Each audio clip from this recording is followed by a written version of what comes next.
What's up, guys, and good afternoon. We have a beautiful day, as you can see here in sunny Florida, and today I wanted to dive into a much requested comparison. I think this is the last of the 4 versus 4 comparisons. Maybe we got to do the Speed 4 versus the Novablast 4, but today, poolside edition, we are going to do the New Balance Rebel V4 here. This is one of my favorite daily trainers of the year. I think the Brooks Go 16 might be coming for the crown, though.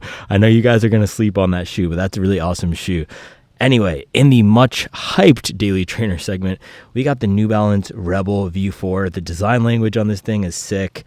It's muscular. It's got the sculpting. It's got a wide base. It's got some good rubber coverage. Nice soft foam once it breaks in. Overall, another solid shoe from New Balance, who has been absolute on fire over the past, I want to say year and a half, ever since that SC Trainer V2 dropped. They have just been, or the SC Trainer V1, they've just been on a tear. I didn't love that shoe, but I know a lot of you guys love that shoe. Now, on the other side here, we got the Asics Novablast, and take a look at this thing. This is pioneering the super max stack daily trainer vibe into 2024. It's got 42 millimeters of stack back here, and not just that, this thing is chonky, right? It's got the wide base, and while the New Balance had good width, this thing has massive width. It's like a monster truck. This is like a Ford Raptor. You know, this is like the Ram TRX with the amount of width that it has, with the trampoline pod out here, and with the stack you're getting out here on the back. This thing is an absolute tank. It is great for just cruising and crushing through some miles. So much requested comparison, but 2 different takes on the daily trainer segment in 2024. What's up, dude? All right, hold on. Yeah, open door. All right, as I was saying, 2 completely different takes on the daily training segment. Lightweight, built up, streamlined, overkill, soft, and firm. So this is a really interesting matchup, guys. Let us dive into it.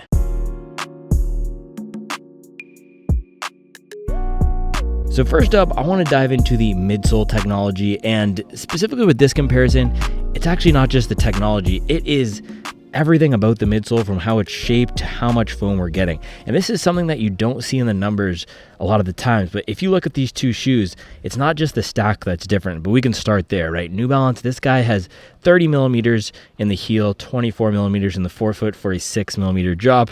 The Novablast 4 here, this is 42 in the heel and 34 in the forefoot for an 8 millimeter drop. So 6 millimeter drop, 8 millimeter drop. Both of these are pretty friendly for a variety of foot strikes. I love that 6 to 8 moderate drop range, but the biggest thing here is how much foam we are getting.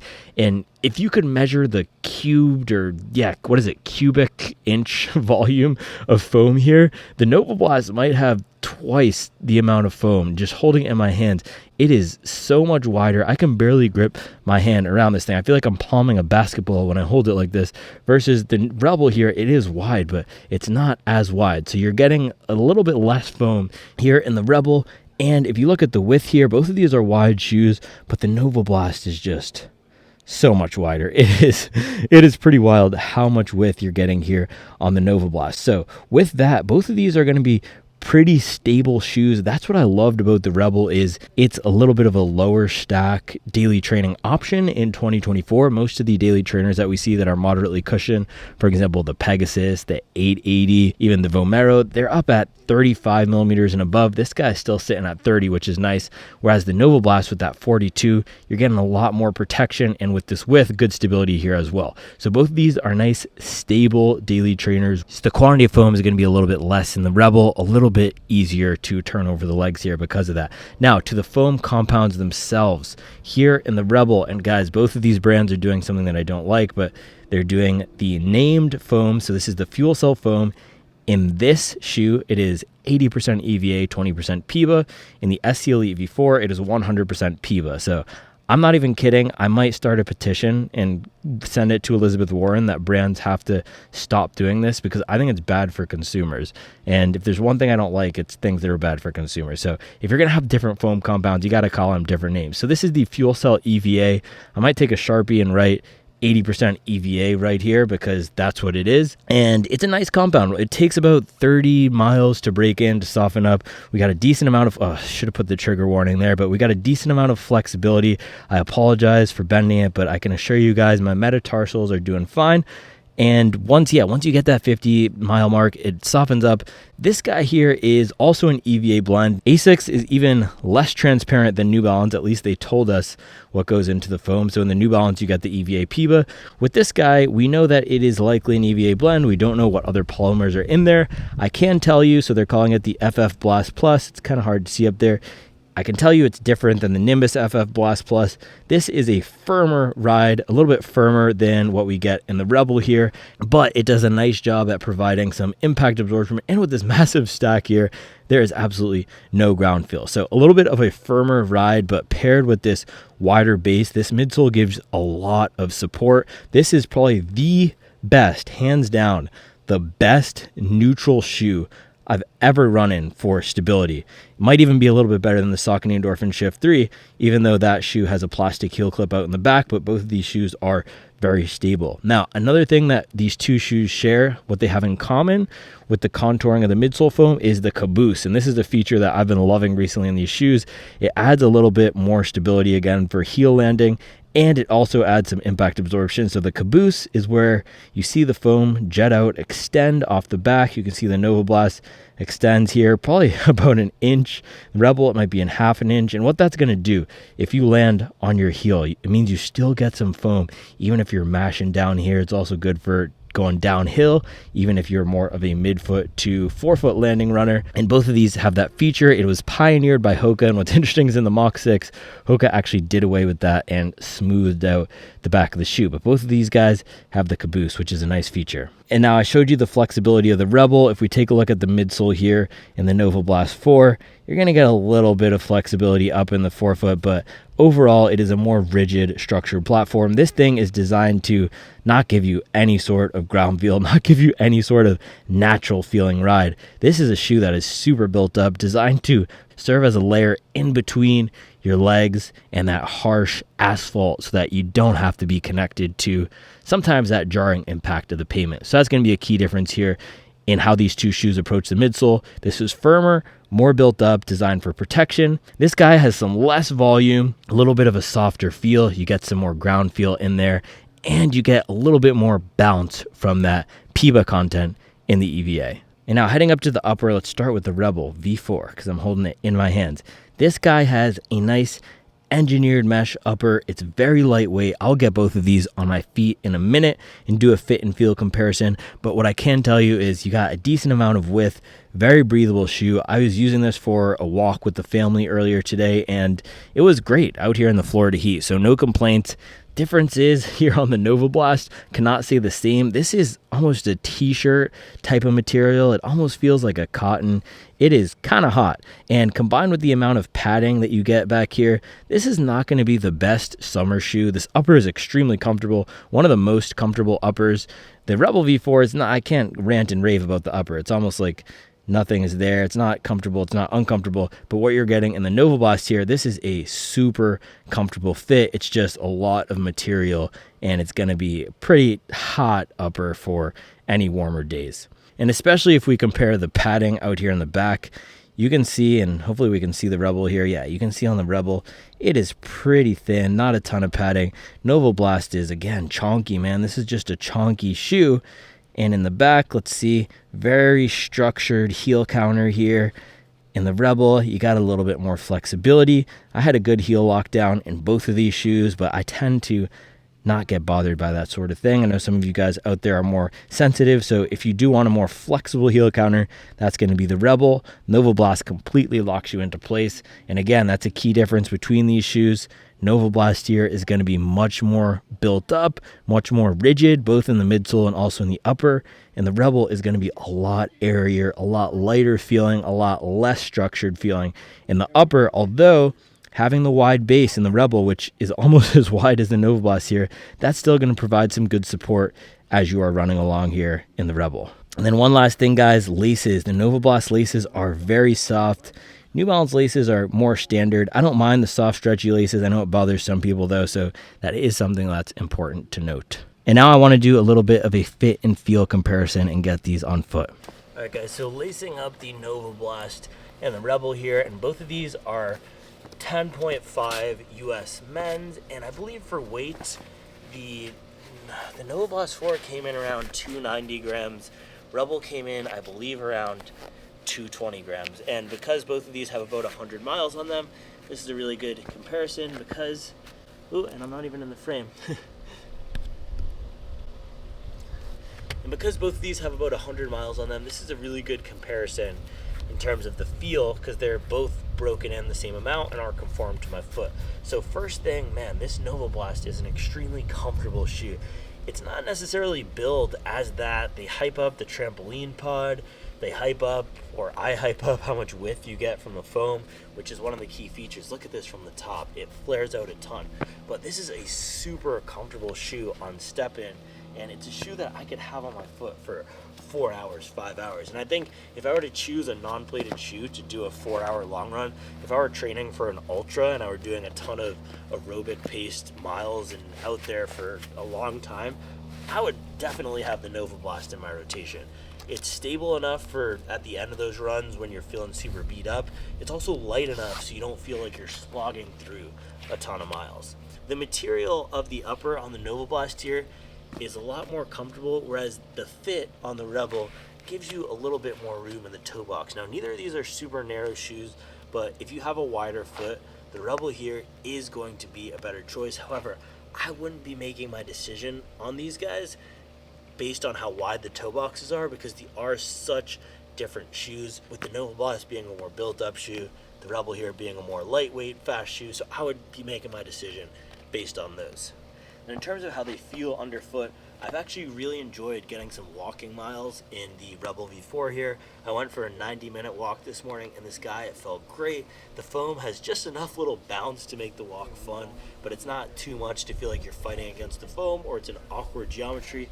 That is not the same thing that we're getting in the Novablast here. This is a very awkward shoe to have on your foot for walking. It is a lot of foam. You do get a lot of protection, but not my favorite to have on my foot other than for running activities. So I would get this guy solely for running and another shoe for gym and walking.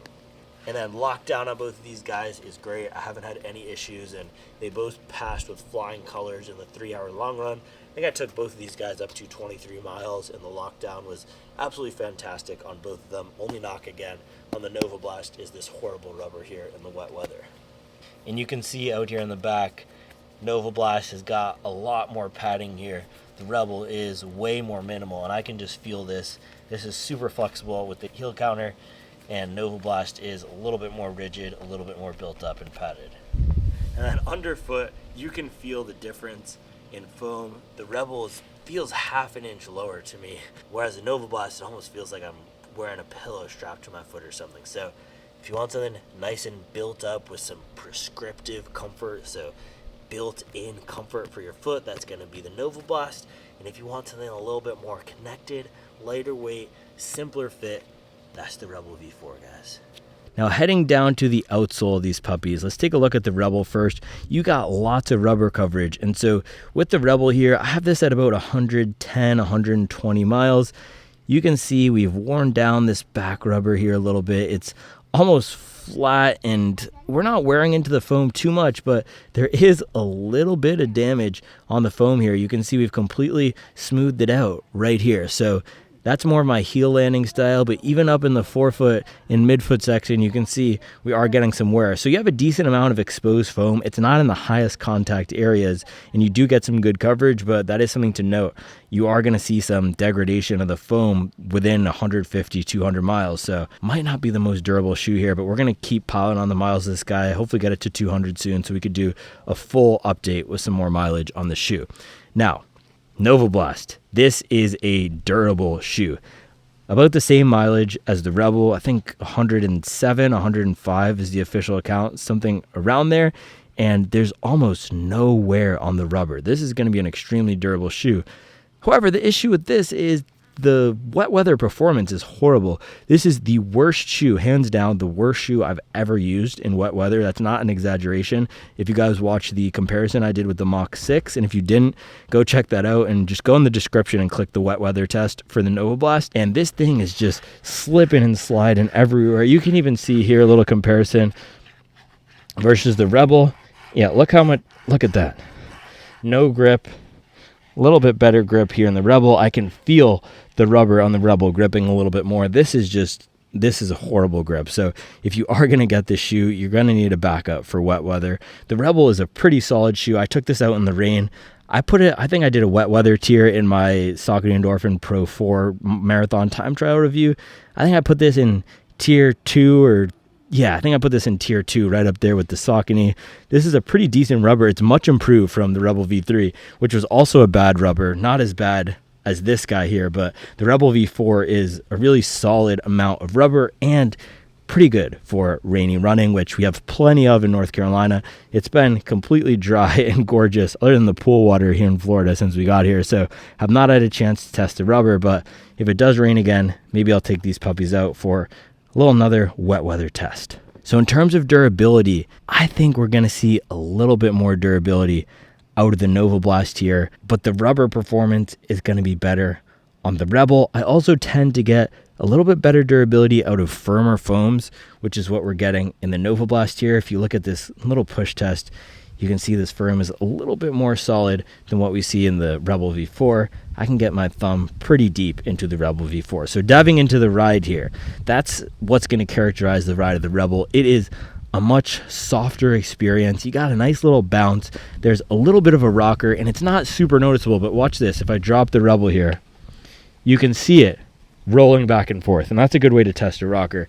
If I drop the Novablast, it just sits like a brick. So we got a little bit of a rocker here in the Rebel. It is not super noticeable, and the reason of that is because this is a thinner stack, and what characterizes the ride is how much compression you get from this foam. So you get a lot of ground feel, even though it is 24 millimeters up here, which that's not nothing. That's a good amount of protection. It should be, but because of how soft this foam gets after it's broken in, it doesn't feel like that much stack. So a lot of ground feel in this guy, a nice soft riding foam, and a little bit of bounce and pep from this toe spring, this little rocker, and the PIBA content in the foam. And as I said, this is going to take about probably 30 miles to break in, to soften up. But once it does, this is a shoe that completely conforms to your foot. And you can see we got some nice creasing in the midsole here. And when I did my 100-mile week test with this shoe, I completely fell in love with it after 3 or 4 days of running in it straight, because it felt like an extension of my foot. And so that, if that's what you're looking for in a daily trainer, in a speed shoe, you want something that you can feel comfortable lacing up for any type of run. You don't want a ton of protection. You want to feel the ground a little bit more, but you want that lightweight feeling where it's super easy to turn over the legs.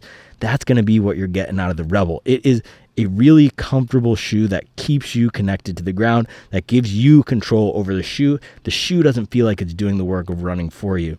That is completely opposite to what we get out of the Novablast. I compared this in my 100-mile review to a Xanax for your foot. This numbs the pain. This numbs any sort of ground feel. And that's because you're getting more stack here in the forefoot of the Novablast than we even have in the heel of the Rebel, right?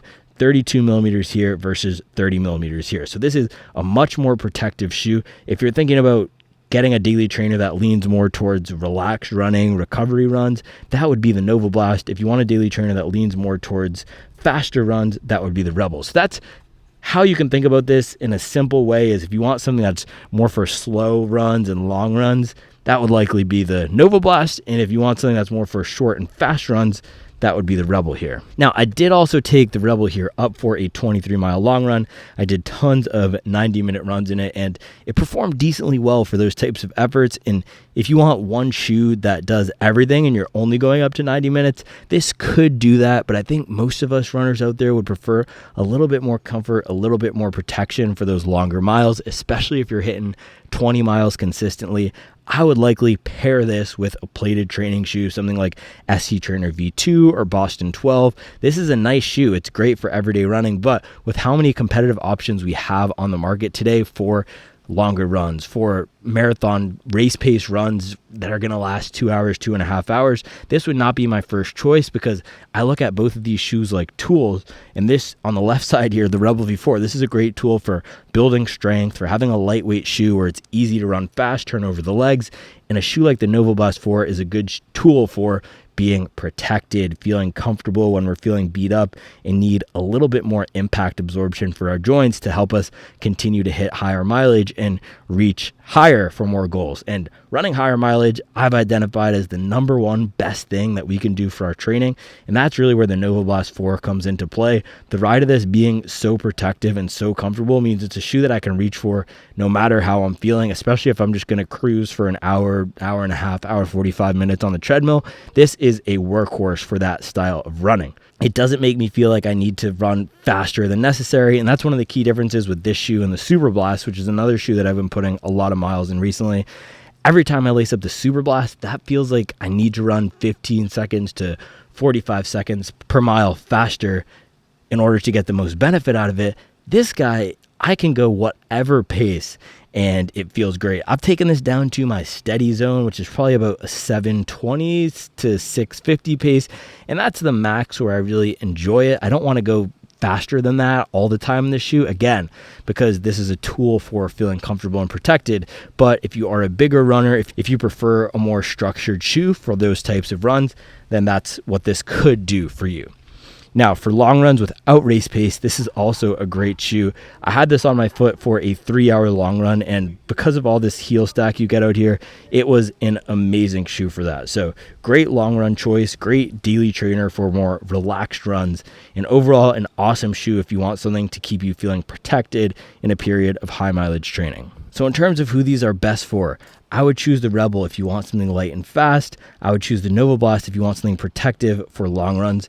And if we're thinking about price, both of these guys are coming in at $140. And so if you want a rotation of shoes, these would actually be two pretty good choices to pair together, where you can use the Rebel here for short workouts, even gym. Then for any longer runs, that's where the Novablast comes into play. So both of these are awesome shoes. It's just going to come down to, do you want something a little bit faster or do you want something a little bit more protective? As always, I appreciate you guys watching.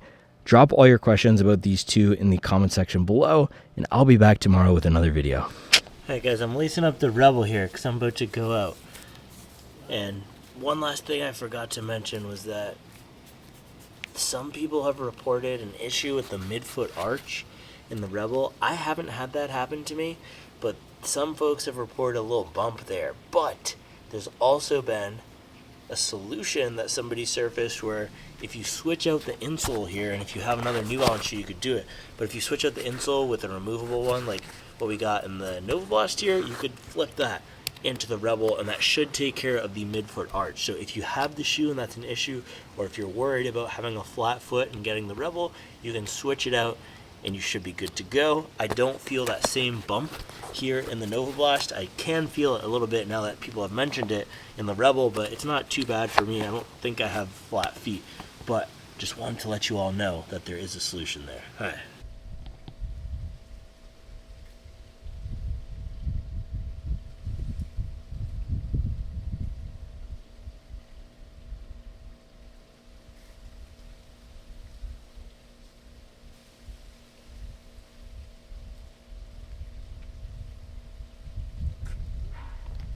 Messing around.